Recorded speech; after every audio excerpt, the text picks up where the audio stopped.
Welcome to Startup Success, the podcast for startup founders and investors. Here you'll find stories of success from others in the trenches as they work to scale some of the fastest growing startups in the world. Stories that will help you in your own journey. Startup Success starts now. Welcome to Startup Success. Today we have a very special guest. We have Lidiya Becker in studio, who is the founder and principal of Build It Labs, which caught my eye because they provide operational consulting for startups. Welcome, Lidiya. Thank you so much. It's fun being here. I'm excited we're doing this. If you could walk us through your background and then we could get into a little bit more detail about what Build It Labs does. But I know from all the startups we work with, there's a lot of needs for some operational help as you scale. So I'm excited about this conversation. Me too. Well, I've been an operator for over 15 years. And I've had the luxury of working at very big, mature companies, multi-billion-dollar profit, and also building something from scratch pre-revenue, which is a company called Happiest Baby Snoo, which I'm sure we'll get into.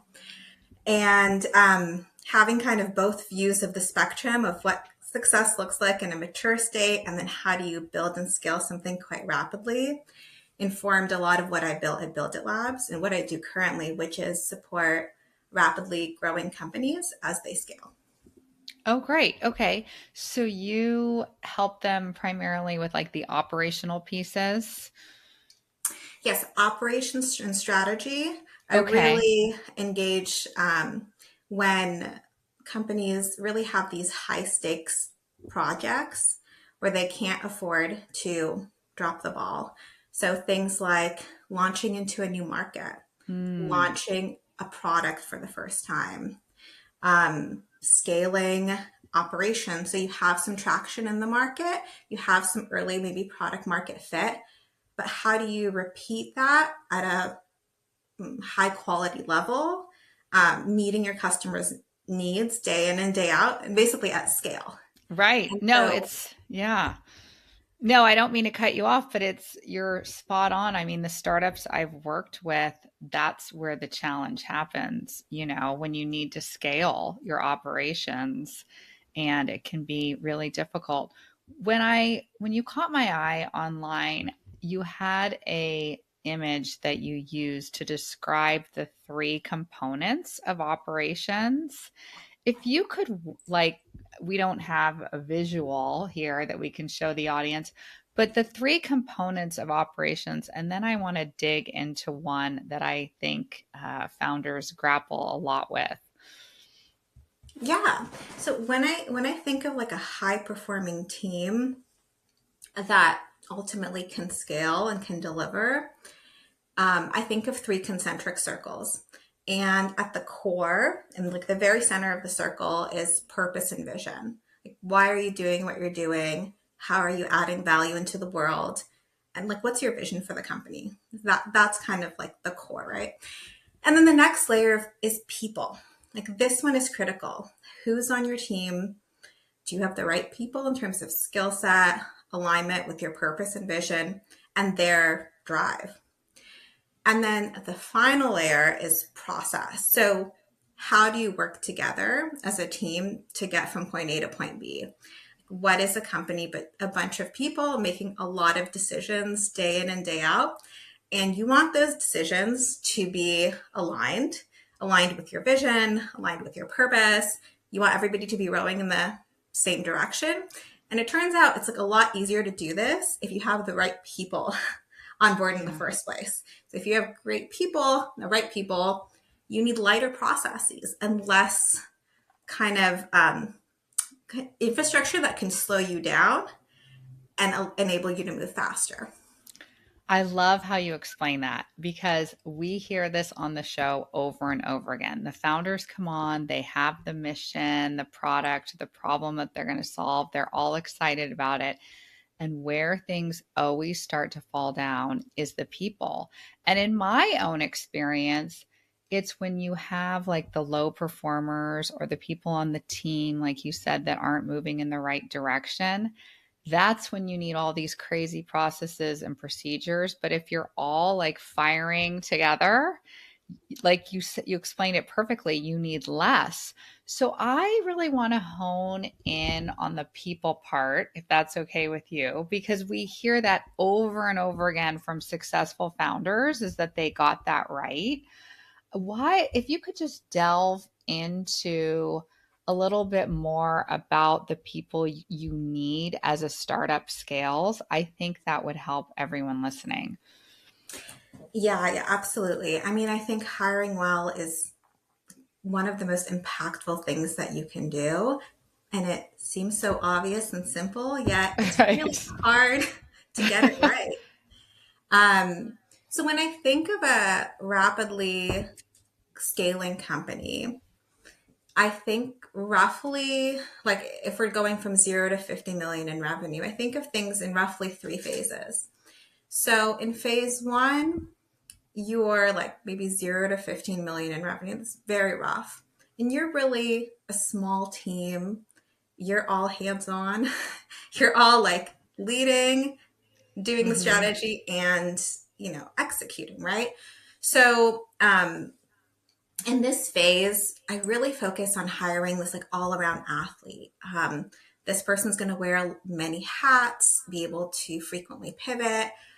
These are like smart people, results driven that can take a lot of ownership. I think like a good analogy for this is like a mini entrepreneur, you know, Mm-hmm. somebody who has some evidence in some way of taking ownership and driving things to the finish line, because there's just not going to be a lot of rules in the beginning and people are going to have to figure it out and be smart about it. And somebody with a bias for action. And so that's kind of your phase one.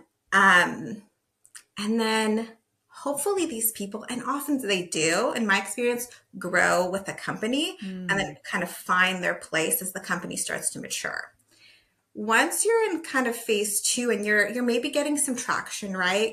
You have some product market fit and you're starting to really scale, you'll be able to get more specific about what skills and experiences and competencies you need given your business objectives. So maybe no longer these like generalists so much, but people would have to have some relevant experiences so they can up level the organization.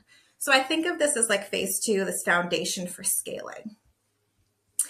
And then once you're kind of more mature in phase three, you're scaling maybe post 20 million-ish revenue.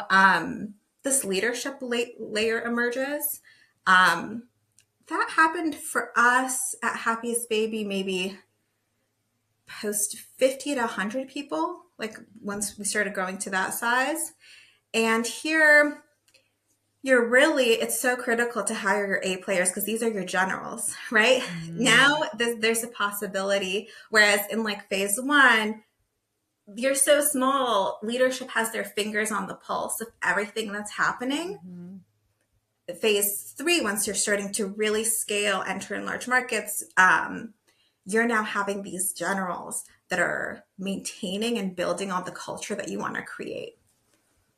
That is so helpful. I think I really liked how you tied it to startup stage too, because I think that's helpful. I mean, I think of just like me for marketing, so many times when you're brought in the early stages of startup, you do everything. You have to wear all the marketing hats.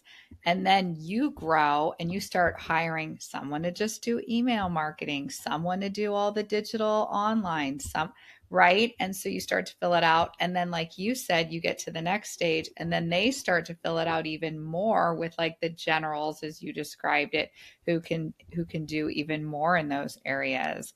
I think that founders sometimes get too specific in those early stages when they need someone that's more like an entrepreneur who doesn't need all the processes and procedures.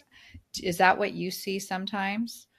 Yeah, I think early stage, it's tempting to hire that person with 15 years experience. Right.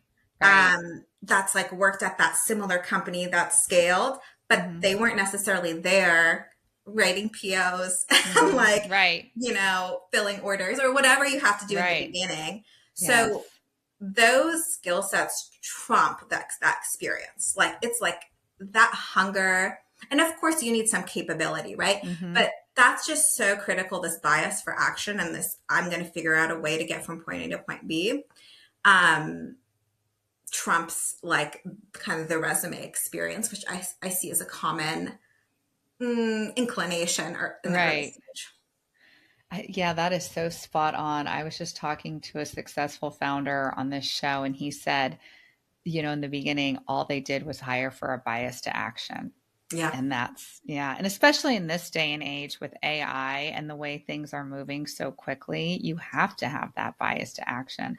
So let's get into the actual hiring part, hiring pitfalls and how to hire. I mean, many times these founders, that's not their wheelhouse, right? So, yeah. I strongly believe that hiring, like the interview process, the tactical like hiring process, it's a skill set, and there's like a more rigorous way to do it, and then there's a kind of vibey way to do it that doesn't work out as well. Okay. So and oftentimes people that are very successful maybe haven't had that experience of interviewing hundreds of people. It's truly a skill set. So I think the two kind of biggest pitfalls that I see in terms of hiring, the first one is not defining success up front. So really envisioning, what do you want from this person? What would a very successful hire look like in a year from now? What would that person have achieved? What can you describe kind of how this person would work? So really taking time to define success and then work backwards to define, well, then what does that mean in terms of skill sets and capabilities? And then working backwards, and what does that mean in terms of the interview questions that we have to ask in order to tease out that information from the experiences this person has had? So that's one. And then the second one is the interview process itself. Not having a structured interview process, having more of like a vibe check, listening like to a list of experiences and not getting specific. Like, what exactly was your role? What did you do? And there's like very tactical ways to do this. And then at the end of the interview process, not having rigorous information to make a good decision about the candidate. Okay, let's start with that one first, delve into that, because so many startups, it's a vibe check. I remember early in my career, I had to go out to dinner with a founder, and it was so stupid. I swear he was like testing me on what drink I ordered in the meal, right? So, and I feel like so many founders still do that. They don't ask the hard-hitting questions. Like, I love how you described it. It's a vibe check. So get into that. Like, what should they really be doing?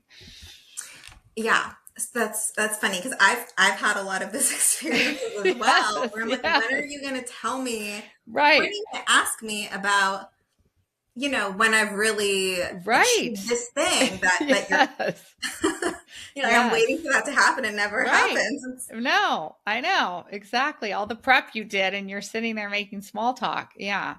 Yeah. Instead, we're talking about introverts, extroverts. Right. Yeah, exactly. Yeah. So the question is kind of like how, or like, what are those questions? I think, it's really called, like, typically it's called like a structured interview process. And sometimes it's called like capability based or attribute based interviewing. So you start with like, what are the attributes, that are important, that define success for this role? So like results, and there's a great book about this called Who. Oh, right. Yeah, all about hiring, and it's rubric-based hiring, and it's a very structured, systematic approach on how to do this. Okay. So I was very much trained in this method through like another company that I worked at, and I've taken it with me every place that I've worked at. So it's really, first it's like starting at what does success look like, right? So it's typically in a startup, somebody who's result oriented, somebody who's scrappy, somebody who's flexible, right? And then maybe there's actually very specific skill sets that they might have. But let's like go with those three attributes to start with. You want to then ask questions that tease out data, and data is like anecdotes, where there's some evidence, like it's an investigation, right? Not a bug, where this person can demonstrate that they have demonstrated those attributes. So, for example, when have you had to be really creative to get the job done? When have you had to overcome obstacles to move a project to the finish line? When have you had to, give me an example where you have to persuade a boss or coworkers to do things in a certain way, right? And these open-ended questions, and they're called behavioral questions, open up a lot of really interesting, anecdotes and information that you can then learn about the candidate's experience. That's really helpful because you're actually accomplishing, you're getting the information you need, the data, the proof that they've done these things, but you're getting a vibe check too, because in the stories that tell. And I think the data shows that the vibe check, the intuition part should not be dismissed. That's important, but that shouldn't be the only thing. Right. It's the sweet spot is this combination of intuition and structured interview questions. And the other thing that's really important about structured interview questions is with this market, you have probably so many candidates to choose from. It's actually really hard to make a decision. And so if every candidate has a slightly different interview process, you're comparing apples to oranges. So the whole idea of structured interviewing, it's kind of like a survey. You ask everybody the same questions. And then once you've asked, my go-to question, it's a really easy question. What's something that you're very proud of, where you've achieved some result? And once you've asked 100 people that question, and you learn to dig into that question, you have a basis for comparison, and you can really weed out great answers from weak answers. Oh, that's such a good point. I really like how you honed in that if you don't ask the same questions to the candidates, you can't really compare, which I think happens all the time in interviews. You just start having a conversation, and then how are you going to compare all those conversations? You've covered different things with your vibe check. Right. Yeah. So that gets back to the first pitfall. I want to touch on that, which was the not defining the success up front. I think I've seen this done so many times. You just have the title of the job you're hiring for, but you don't really spend the time thinking and digging into what success within that position actually looks like, not just what the position is. Is that what you see? Yeah, absolutely. And I think the reason I say this is the first common failure point is you as the hiring manager might have a vague idea of what you want, but other leadership in the team probably have a slightly different idea of what this person should accomplish. And chances are quite high that they don't match. Oh. And so that's why this alignment process, getting into a room for 30 minutes, 45 minutes with the people that are critical with this role, leadership or key stakeholders, is so critical to just really consider upfront what these attributes of success for this type of candidate are. Not I'll know it when I see it, but but peeking for the answers in the back of the book. And then you've really set up the whole interview process to go quite well because you have the answer. And now your task is as a kind of an investigator to tease out the information of whether that candidate, has demonstrated those attributes and has those skill sets. Wow, that is spot on. I can't tell you how many times I've been in a room and we'll know it when we see it. And you're right. We all have different ideas of what that is. Yeah. Right, right. And I think that I've seen interview process drag on and on and on and on. Hmm.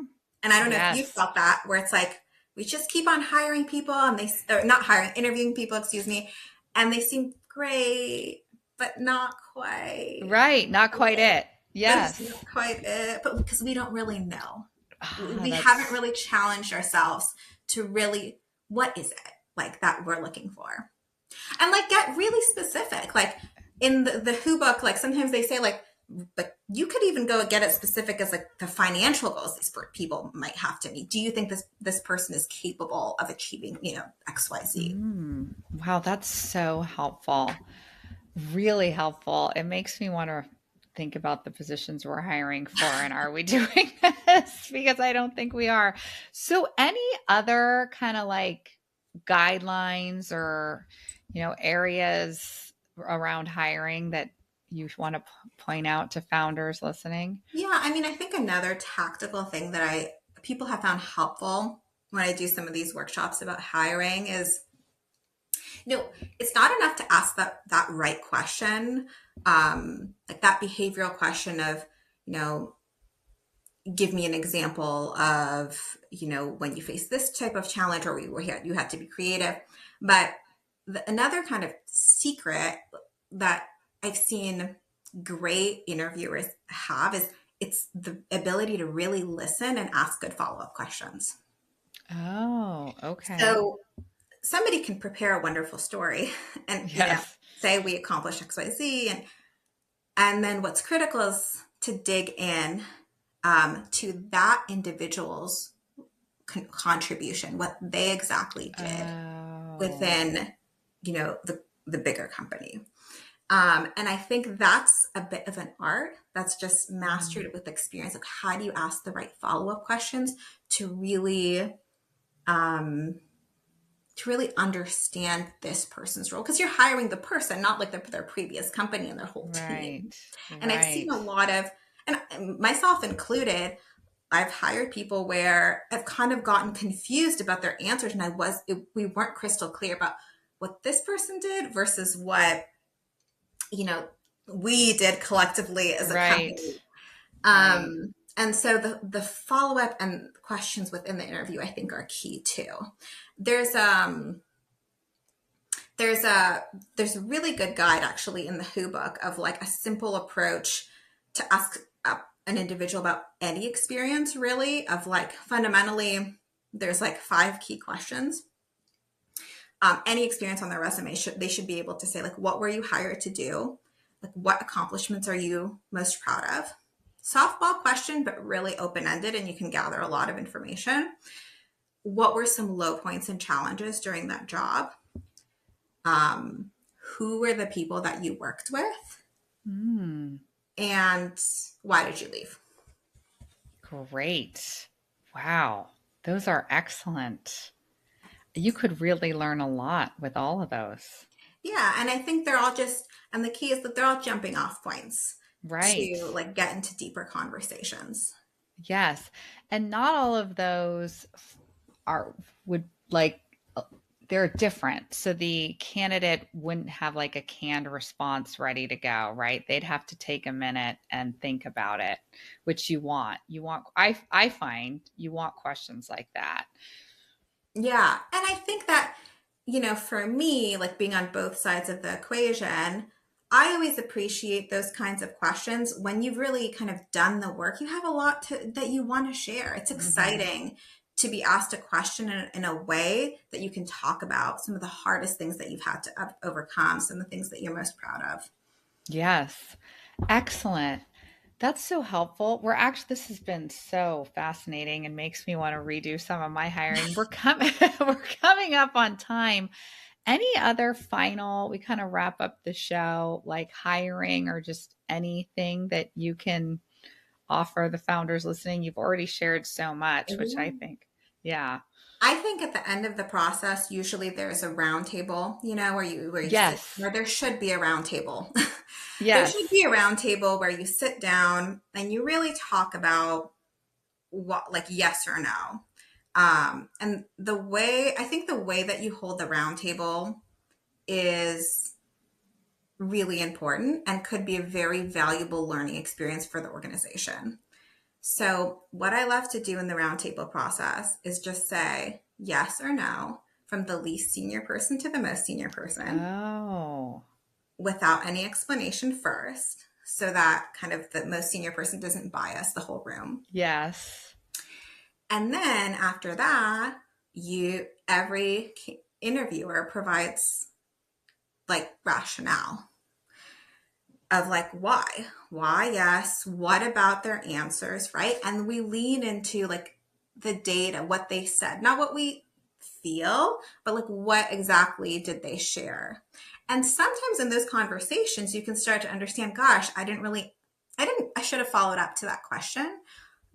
There were some gaps in my interview process, and so it helps everybody become a better interviewer. It also ensures that you've kind of set up the interview process well. Ideally, not everybody's asking the same questions, getting at the same attributes. Right. Right. And so at the end of it, and ideally it's facilitated by probably like, it could be an HR manager or it could be the hiring manager. Okay. At the end, I always say, if it's not a hell yes, it's a no. Because if Oh, there's not somebody really advocating that this candidate is gonna, bring some value to the team and really wanting this person to join, and everybody's like, yeah, I think they could do the job. Oh, they'd probably be fine. Then that's a no. that is such good advice. First of all, I love how you set up the whole round table with the more junior person going first, and then the yes, no, and then the discussion around why and what everybody's asked. Because I've been in so many of those where the founder says what they think, and then everyone else just puppets it.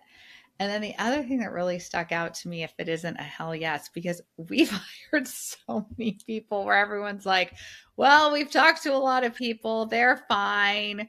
Yeah, let's give it a shot. Anyone have any, thing really negative? And then in this market, you kind of just will go with it. And so you're saying that's a no. In my experience, Yeah. generally those don't work out as well. Yes. I think Nine thinking times, back like on it, nine yeah, times out you're of 10. right. Yeah, you're I mean, I don't right. know what's been your experience actually. Absolutely. When I think about it, they usually, gosh, a couple of them we've had to let go. Yeah. Yeah.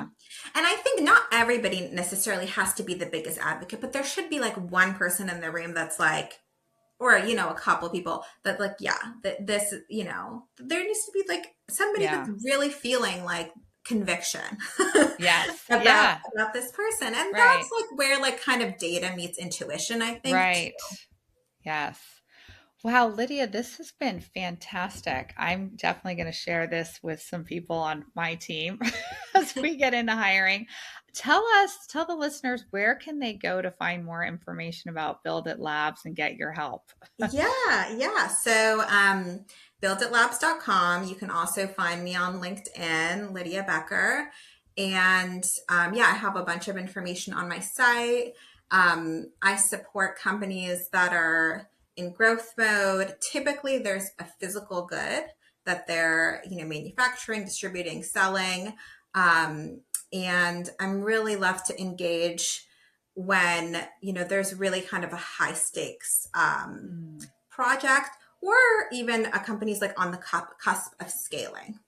And Oh, how do we think about scaling in the right way?